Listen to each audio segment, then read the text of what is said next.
आज का संदेश आपके जीवन को एक नई दिशा देगा। अगर आप इसे अंत तक सुनते हैं, तो मैं वादा करता हूं, आप खुद के उस रूप से मिलेंगे जिसे आपने अब तक छुपा कर रखा था। आज मैं आपको वो गीता सुनाने वाला हूं जो सिर्फ युद्ध भूमि में नहीं, आपके मन के युद्ध में विजय दिलाएगी। ये ज्ञान आपको कोई किताब नहीं दे सकती, कोई स्कूल नहीं सिखा सकता। ये आत्मा की आवाज है और मैं बस उसका माध्यम हूं। चलिए आरंभ करते हैं। एक कर्म करो, फल की चिंता मत करो। सच्ची आजादी का मूल मंत्र, कर्मण्येवाधिकारस्ते मां फलेषु कदाचन। अर्जुन खड़ा था रणभूमि में, भयभीत, भ्रमित, टूट चुका। लेकिन श्री कृष्ण ने उसे कहा, तू बस कर्म कर अर्जुन, फल की चिंता मुझ पर छोड़। आज के समय में हम हर काम से पहले पूछते हैं, क्या मिलेगा, फायदा क्या है। यही सोच हमें रोक देती है।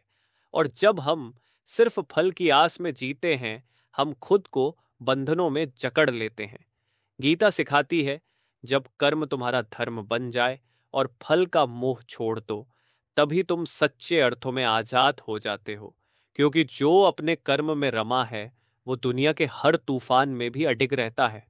तो स्वधर्म का पालन करो, अपने रास्ते पर चलो, चाहे अकेले क्यों ना चलना पड़े। श्रेयान स्वधर्मो विगुण पर धर्मात् स्वनुष्ठितात्।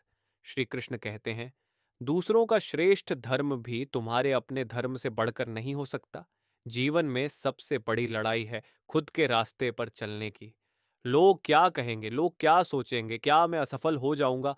लेकिन याद रखो, जो व्यक्ति अपने सत्य को पहचानता है और उस पर चलता है, वो ही सच्चा योद्धा है। अर्जुन भाग सकता था, लेकिन अगर वो भागता तो सारा जीवन पछतावे में जीता। आज अगर आप अपनी आत्मा की आवाज को दबा रहे हैं, तो आप धीरे धीरे मर रहे हैं। इसलिए अपने रास्ते पर चलो, भले ही कांटे हों, लेकिन वो रास्ता तुम्हारा होगा और वहां तुम्हारी जीत तय है। 3, स्थित प्रज्ञ बनो। असली शक्ति है अपने मन को जीतना। दुखेष्वनुद्विग्न मना, सुखेषु विगतस्पृह। श्री कृष्ण ने कहा, जो व्यक्ति न सुख में लिप्त होता है, न दुख में टूटता है, वही है स्थित प्रज्ञ, वही है सच्चा योगी। हम हर दिन भावनाओं के झूले में झूलते हैं। तारीफ मिलती है तो उड़ने लगते हैं, आलोचना मिलती है तो टूट जाते हैं। गीता कहती है, तुम्हारा सुख और दुख बाहरी नहीं, भीतरी है। अगर तुमने अपने मन को साध लिया, तो कोई भी ताकत तुम्हें तोड़ नहीं सकती। जीवन में बड़े लोग वो नहीं जो हर बार जीतते हैं, बल्कि वो हैं जो हार के बाद भी मुस्कुराते हैं और फिर खड़े होते हैं। इसलिए अपना मन स्थिर करो, तभी तुम दुनिया की सबसे बड़ी शक्ति बन पाओगे। 4, आत्मा अमर है, मृत्यु से भी परे है तुम्हारा अस्तित्व।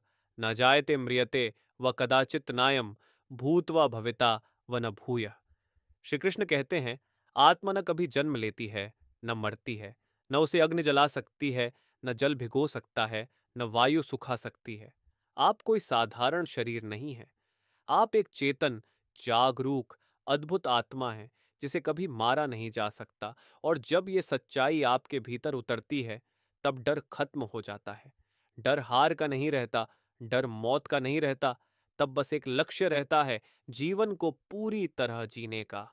इसलिए याद रखो, तुम जो हो वो अमर है, तुम अनंत हो। और जब तक तुम सच से दूर हो, तब तक तुम अधूरे हो। अगर आपने यहां तक सुना है, तो अब एक नई यात्रा शुरू हो रही है। गीता सिर्फ किताब नहीं, ये जीवन का आईना है। अगली बार जब आप डरें, जब आप थकें, तो ये शब्द दोहराना, मैं आत्मा हूं, न जन्म से बंधा, न मृत्यु से डरता। मैं कर्म करूंगा और फल ईश्वर को समर्पित करूंगा। और यही है सच्चा सनातन पथ। जय श्री कृष्ण। अगर आपको यह ज्ञान प्रेरणादायक लगा, तो इसे शेयर करें और कमेंट में लिखें, मैं अर्जुन नहीं, अब मैं स्वयं कृष्ण बनूंगा अपने जीवन की लड़ाई में।